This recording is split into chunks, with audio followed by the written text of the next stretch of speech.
শ্রমিক মালিক বচসার জেরে বন্ধ হয়ে গেল ভাটপাড়া রিলায়েন্স জুট মিল। কর্মহীন প্রায় ৬,০০০ শ্রমিক। জানা গেছে বৃহস্পতিবার শ্রমিকদের সঙ্গে মালিক কর্তৃপক্ষের অতিরিক্ত কাজের বোঝা চাপিয়ে দেওয়া নিয়ে এই বচসা হয়। তারপরই শ্রমিকরা মিল ছেড়ে বেরিয়ে যান। এরপর মিলের গেটে মিল বন্ধের নোটিশ ঝুলিয়ে দেয় মিল কর্তৃপক্ষ। পরবর্তীতে শনিবার শ্রমিকরা কাজে যোগ দিতে গিয়ে দেখেন মিল বন্ধের নোটিশ দিয়েছে কর্তৃপক্ষ। এরপরই মিলের শ্রমিকরা ক্ষোভ উগরে দেন। তারা অভিযোগ করেন মালিক কর্তৃপক্ষ কারো কথা শুনতে চান না, জোর করে কাজের চাপ বাড়িয়ে দেন। এদিকে এই ঘটনায় ব্যারাকপুরের প্রাক্তন সাংসদ অর্জুন সিং শাসক দলকে আক্রমণ করে বলেন, রাজ্যের শিল্পের অবস্থা শোচনীয়।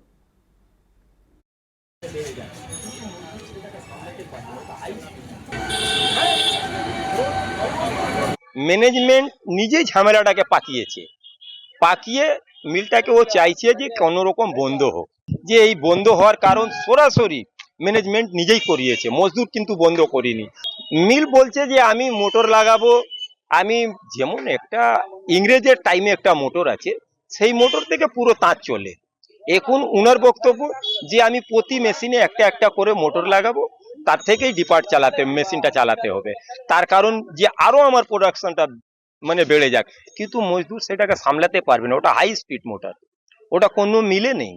জোর করে আপনি যদি লাগাবেন, কালকে যদি ইনকেস কোনো ঘটনা হয় তার দায়িত্ব নেবেন আপনি?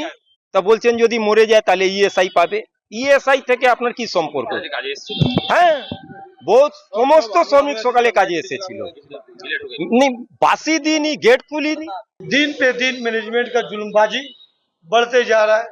प्रोडक्शन के नाम पे हर एक महीना 2 महीना पे तरह तरह का मजदूरों का हरेसमेंट किया जा रहा है। कभी प्रोडक्शन के नाम पे, कभी नागा के नाम पे 2 दिन 5 दिन अगर कोई मजदूर नागा कर दे रहा है, उसको नंबर को ब्लॉक कर दिया जा रहा है। अब भागा भौचे चलाने का मैनेजमेंट का स्कीम है, जो ये गैर कानूनी काम है। ताकि ये अगर मिल का मजदूर अगर काम करेगा, उससे सरकार का ही फायदा होगा। सरकार का फायदा के लिए हम लोग हमेशा विरोध करते हैं भाई। ताकि मजदूर को हमारा टीएमसी का सरकार हमें प्रतिनिधि नीति बना के भेजा गया है कि भाई आप जाकर मजदूरों के हक में काम कीजिए। मगर जब भी मैनेजमेंट कोई भी गलत काम करता है, तो हम उनको सलाह देते हैं कि कोई भी काम करने से पहले आप यूनियन से बात कीजिए। मजदूरों को लेके बैठेंगे, कौन समस्या की हल नहीं होता है। मगर मैनेजमेंट डायरेक्ट बोल दिया, अब किसी यूनियन को मानते नहीं है और ना ही किसी मजदूर को मानते हैं। जो चाहेंगे हम ওই করেंगे। আমরা তো চাইছি ভাই মিল যেরকম পিসফুল চলছে ওরকমই চলবে।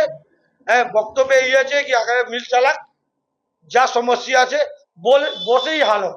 ঋতুব্রত ভট্টাচার্য, যে সিপিএম একটা ভট্টাচার্য না মুখার্জি, আমি ঠিক মনে করতে ভট্টাচার্য, সিপিএম জামানায় তাকে এই মমতা ব্যানার্জি রেপ কেসে ও তৃণমূলের নেতা হয়ে গেল, এখন আইএনটিটিউসির নেতা। সমস্ত এলাকার জুট মিলগুলোকে কন্ট্রাক্টরি জায়গা বানিয়ে দিয়েছে, কন্ট্রাক্টর রাজ কায়েম করেছে। আস্তে আস্তে সেই কন্ট্রাক্টরই যেখানে পাচ্ছে না সেখানে তৃণমূলের লোকেরা গন্ডগোল করছে, গন্ডগোল করে মিল বন্ধ করাচ্ছে। অসহায় অবস্থায় এখানকার শ্রমিক আছেন, কিন্তু মমতা ব্যানার্জি এটা জেনে শুনে করছেন। কেন জুট মিলে বেশিরভাগ হিন্দিভাষী লোক কাজ করে, তারা যাতে এখানে বাংলায় না থাকতে পারে তার জন্যে মমতা ব্যানার্জি এইসব কাজ করছেন।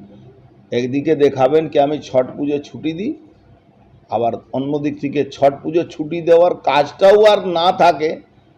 কজন লোক সরকারি চাকরি করে হিন্দিভাষী লোক বলুন তো? ছট পুজো উনি ছুটি দেন, গল্প করেন।